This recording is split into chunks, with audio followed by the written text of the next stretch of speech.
Welcome to today's program, and thank you for joining us. I am C. Virginia Fields, former Manhattan Borough President and currently President and CEO of the National Black Leadership Commission on Health, which is formerly known as the National Black Leadership Commission on AIDS. In 2019, after being a leading advocacy organization and change agent, at that time, 32 years of service to the African American community, and following a 2 years rebranding process, the National Black Leadership Commission on AIDS in BLACA became known as the National Black Leadership Commission on Health. And our mission is to champion the promotion of health and prevention of diseases, to reduce disparities and achieve equity within the Black community.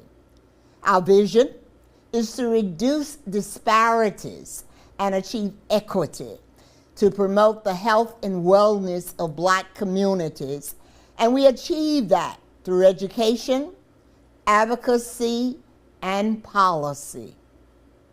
With a new mission and vision, Black Health's expanded health focus areas now include HIV/AIDS, hepatitis C, cardiovascular disease, breast cancer, prostate cancer, sickle cell, diabetes, and mental health. Each of these areas affect African Americans at vastly disproportionate levels in comparison to other racial ethnic groups, and thus Black Health was formed. Championing Black Health through education, advocacy, and policy is the main goal of our newly expanded organization. Clearly, this was a major development, an organization evolution to become a comprehensive advocacy, education, and policy group that moved beyond HIV/AIDS to address multiple health issues and disparities that disproportionately affect African Americans. And so today, we will have a conversation about advocacy, the importance of policy engagement for implementing change. And I am so pleased to be joined here in the studio by Dr. Basil Smikle Jr., a distinguished lecturer and director of the Public Policy Program at the Roosevelt House Institute at Hunter College. He also serves as a lecturer at Columbia University School of International Public Affairs and Teachers College. Dr. Smikle holds a PhD in politics and education and an MPA from Columbia University. He received a Bachelor of Science from Cornell University. And I'm pleased to say that Dr. Smikle is lauded as the next generation of thought leaders with expertise in policy analysis, government, education, policy, and urban policy. I'm so happy to have you join me here today. And as I was thinking about and preparing for the show, I thought about the fact of the number of years that we have been able to work together in the community, and I have seen you grow. Yes, yeah. And to watch you do that is just very exciting. I said, that's Basil. So from here on, you Basil, not Dr. Smikle right now. Please. You Basil. We're friends. It's absolutely fine. So I'm so delighted to see you. Yes. So first of all, talk a little bit about what your position as the Director of Public Policy Program at Hunter College, and what made you decide to move in that direction, as what's the importance of policy? You know, I had always been interested in public policy from even my undergraduate years, because it wasn't just thinking about issues in a silo.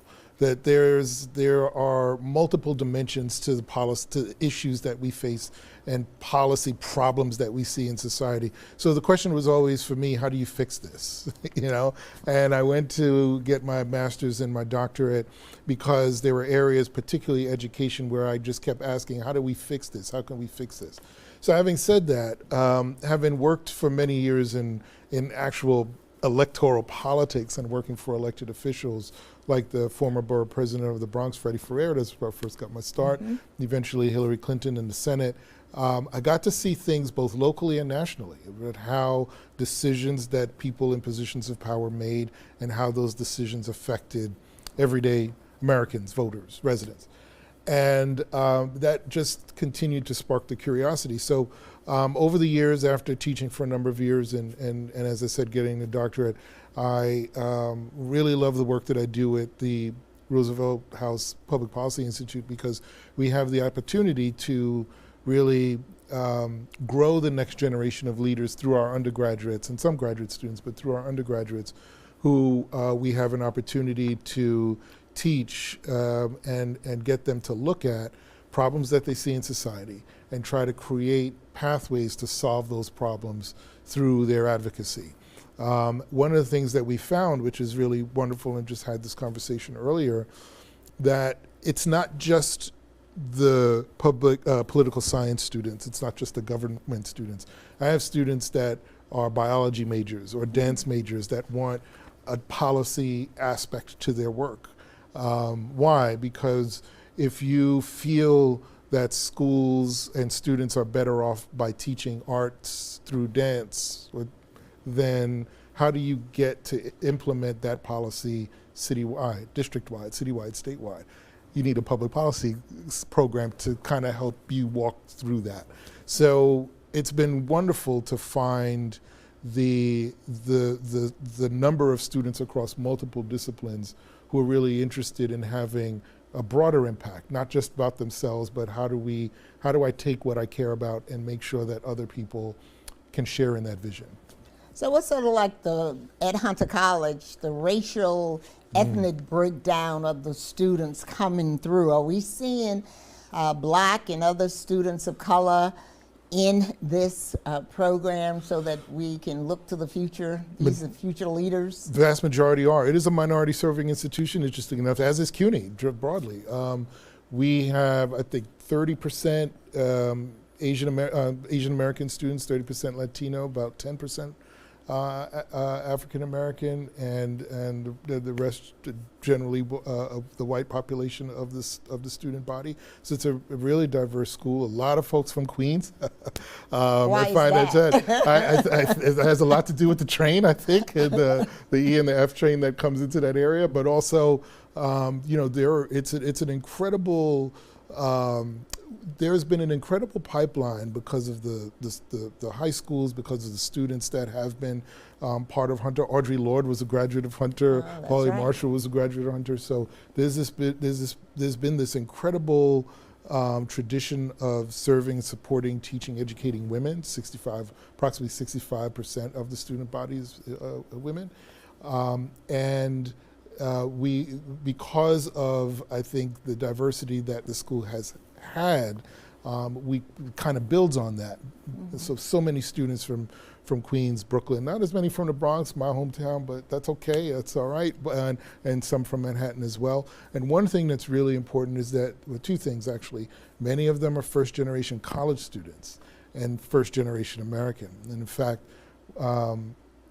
I took some of my students to lunch my first semester teaching there, just to kind of break down barriers. They were feeling very nervous about one of their projects.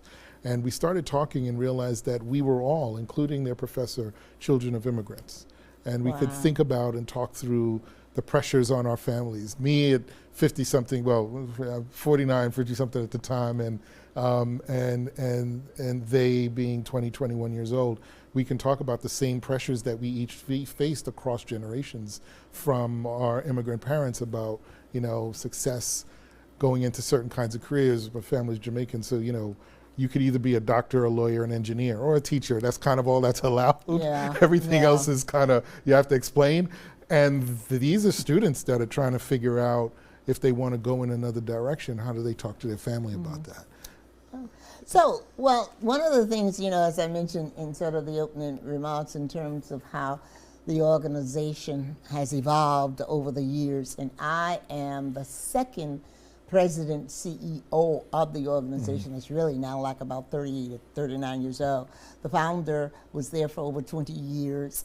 And as we saw our work and as we saw the needs, after a 2-year rebranding we went through, we knew that we needed to focus more on policy and making a change and advocating for those changes. And the board voted to this new change in November of 2019, right before the pandemic, and that shut us down as far as moving on of what it is we envision doing the rebranding. So we're in this space now, and we're talking about policy, we're talking about equity. And so I guess from your position, I wanted you to speak a little about health equity and policy, because we hear a lot about equity, but I'm not sure how we get there and how we move, especially community-based organizations, to be more concerned with the focus intentionally on working on policy issues. Well, it's important because, and one of the things I love about teaching students is that they'll each come with their perspectives on what it is to engage in health policy and make it equitable. So, for example, still a lot of conversation around Black maternal health today. Yes. Right? And one of my students in our capstone project, her research project was on the role of doulas in reducing risks, risks to the mother. And it was fascinating, and I've heard of this issue before, and I know what doulas are, midwives and such, but it's amazing how students are coming to these programs and coming to this research really are keenly aware of very specific ways to intersect these equity issues. So doulas, becomes a big and important conversation around who are they, how do they get trained, do they need licensing, for example? How can they get access to the hospitals? Can they get access to the homes? How do we actually train the next generation of doulas? So that becomes a larger question about both public policy, health policy, and education. There are students that were doing research on the mental impacts of COVID on youth. And one of the things I always talk about is, that there are young people that are suffering with some trauma related to the pandemic and don't have the language or the words to be able to express that. So how do we deal with that? Special education, for example. A friend who's a speech pathologist. If you're during a pandemic and you have to wear a mask, how can the pathologist go into your mouth and manipulate your tongue to get you to pronounce words properly? So all of these areas that we didn't necessarily think about, but now as more and more jobs, professions, programs are impacted, we really see how multifaceted it is. And I'll add this quick piece to it. In education, we have a tremendous amount of research on how the race of the child and the race of the teacher impacts how that teacher sees that child. Right? We see that in medicine all the time. How often are pain medications underprescribed for African Americans, right? Or how often are we more likely to be pushed into special education? So all of these things based on perceptions, historic stereotypes, bigotry, often things that people don't think about on a daily basis, but have that in the back of their mind as they're doing their day-to-day jobs. So we have to unpack all of that.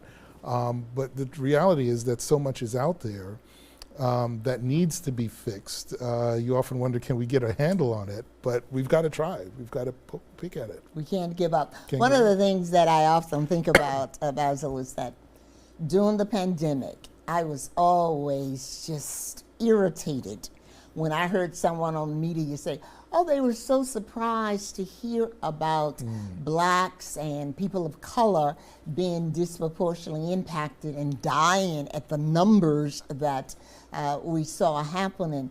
And even people in the medical field, and I would say like the medical association saying they were surprised.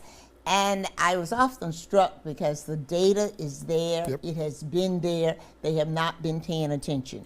So all of the focus was there, let's do something. Even corporations said that they were going to be allocating monies, and as we have tracked some of that, they simply have not done that which they promised. So I guess part of what I wanted to ask you is, given the fact that you also have national media involvement and so forth, what must we do or think about to get media to be able to focus on these issues related to black people, not just when it's a pandemic, but more frequently, it's to be able to make some changes? This is one of the more vexing parts of the work that we do, right? Because television is about eyeballs. It's a business. And I talk to my students about this all the time and say, why doesn't TV do this and that? I said, because it's not, unfortunately, public access or, or public television. This is their businesses. The eyeballs matter, and they talk about and try to sort of push the issues that they feel most people want to know about. And they view other things as not so much niche issues and categories, but in some ways, yes. And so it's unfortunate, but what ends up happening is we get to talk about these issues, we get to have these conversations when they're what we call political shocks or focusing events. George Floyd opened the door for us to have a larger conversation nationally about race and police brutality and police reform, but it also spurred the conversation about diversity, equity, inclusion, and pushing corporations to do that. But the challenge is what happens once that cycle starts to go down. Those conversations stop. That's what we're seeing now. That those conversations stop, and what happens? The activity on the ground starts to wane. Corporations start pulling back. So the hires that they made at the height of that conversation, now those people probably don't get in the room as much and are not part of the conversation as much, and may end up losing funding for the work that they do. So it's incumbent upon, and incumbent I think is the right word, upon us to constantly make sure the conversation is always peaking in a way. And what I mean by that is that we have to find where all of the issues that are being talked about, we have to find the intersection where we intersect them. So I do that often on television. If there's a conversation about a political figure, Donald Trump, for example, who is engaged in a lot of conversation around reducing the impact of the other branches of government. Yes. Right? I can come in and say, well, here's what's interesting. When you start reducing the power of the legislature, what are you doing? You're taking away the power of people of color and communities that fought for those positions in government. If you take away the power of the judiciary, what you're doing is saying that all of the justices who unanimously voted for Brown versus Board of Ed, you're taking away the power for them to make those kinds of decisions. Right. So that all of our political power, all of our mobilization on the ground can't ever affect who's making laws, can't ever affect who's going into these judgeships. So you're stifling power at the ground level from the beginning to the end. What does that do for our community, right? And so even something as simple as, and I know I'm probably get some flack for this, but I talk to my students about this. A lot of my students are big fans of Bernie Sanders. And there was a question about why more African Americans weren't supportive of Bernie. I said, partly because of the way he talked negatively about the private sector. Why is that important? It's important because there was a time when I was young and I'd go to my aunt's house, there was a Jet magazine on the table. And in that magazine was always a section about blacks who were making strides in corporate America. Right? So what some fail to understand is black people don't hate rich people. We just want to be rich too. We just don't want the system to be rigged against us, right? And And it's also important in many ways for African Americans to be in places not previously designed for us. That includes corporate boardrooms. But there's also an outside part to play as well. It all has to happen at the same time. Inside, outside game. Inside, outside game. And I'm saying all of that to say that we have to be more intentional about making sure that in every conversation that takes place in the media, we always talk, there's always a moment where we say, well, here's how it's affecting us. Here's how it's affecting the constituency that is the most loyal to the Democratic Party, right? Here's how it's affecting black women who are the most civically engaged constituency in our country. And when you put it in those terms, then I think you can help steer the conversation to be able to uncover these inequities. And that's why programs and entities like the Manhattan Neighborhood Network. That's right, very important. So important. These neighborhood networks allows us to bring to the forefront discussions such as we're having today, to be able to talk about the diseases that disproportionately, in this case, impact black African Americans. Right. And the fact that others want to act as though this is new information, and it is not. It's not. That's so right. that's why we love these Manhattan Neighborhood Network, and that's Absolutely. just how I feel about Absolutely, that. You know. absolutely. But also you touched upon some other issues in terms of barriers that we see even in our work. As a national organization, we see this throughout the country. Barriers that continue to prevent us from I guess, effectively addressing some of these issues, whether it's the need for more education. You spoke about something that certainly sparks my interest, and that is the need for voting. Yes. People must tie voting with outcomes of people who are in elected office. Right. It's not sufficient for people to say, well, I don't vote. But if you care about what's happening in your community, your schools, your health care, and everything else, voting is so important. That's right. So what are some of the other barriers that you think or you see in terms that prevent us as black people from getting to better health in our community, better understanding, better engagement? You know, sometimes it's sometimes it is the physical location where we live. Your zip code determines so much about your life outcomes, right? And so, you know, there was a time we were speaking a lot collectively about food deserts. Yes. And that is something that has been top of mind and for many advocates and is still a bit of an issue, but it's changing a little bit. There is more conversation around fresh foods. But oftentimes, those changes in those local supermarkets don't come until the new residents come, right? So the produce is fresher, the meat is fresher. Just for me, I like drinking beer. Even the craft beers that start popping up because the population starts to change, right? So unfortunately, we, you know, the institutions that are in our communities that are serving food for us, or producing goods, they're going to do it. They're going to do it because they think this is what we want, and they don't until somebody else comes in and starts demanding what they want. And that should tell you something about who's owning these restaurants and these stores, and what they think of us, because they can just serve us anything and we'll eat it, right? But those food deserts become critically important because it really is just about your choices. You know, that's one thing. I have elevated blood pressure.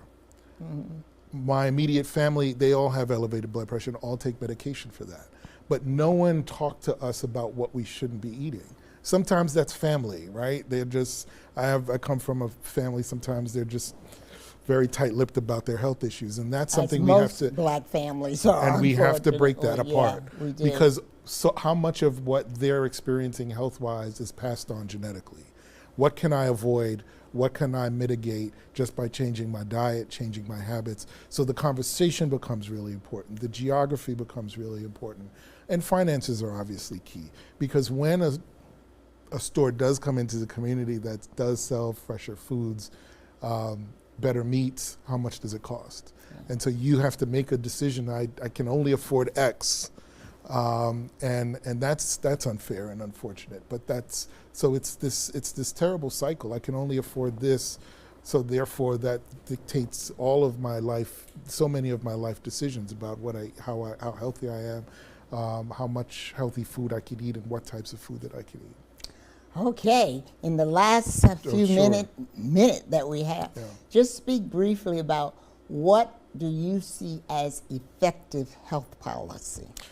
Data collection is first and foremost. We've got to make sure that we actually are getting information about who's getting sick, why they're getting sick, are they going to the doctors, what kind of health care do they have, and how much do they have to pay out of pocket for their health care?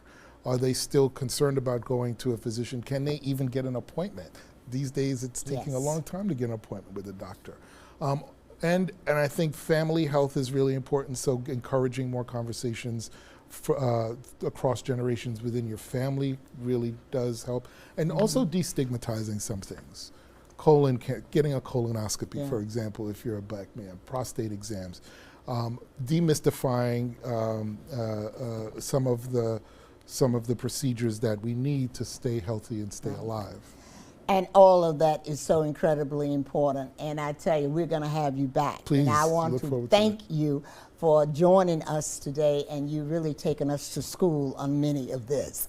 So for more information about the community mental health projects and all of the work that we do and health disparities, please go to our website, nblch.org, for more information. And for more information about organizations and the work that we do, also look us up on Facebook, Twitter, Instagram, LinkedIn, and YouTube. The Manhattan Neighborhood Network brings these programs to you to better inform you, the viewer, about the important topics that impact your health, well-being. So please let your family, friends, and neighbors know about this programming. I am C. Virginia Fields, and I thank you for joining us and hope you'll tune in next time for Health Action TV here on Manhattan Neighborhood Network.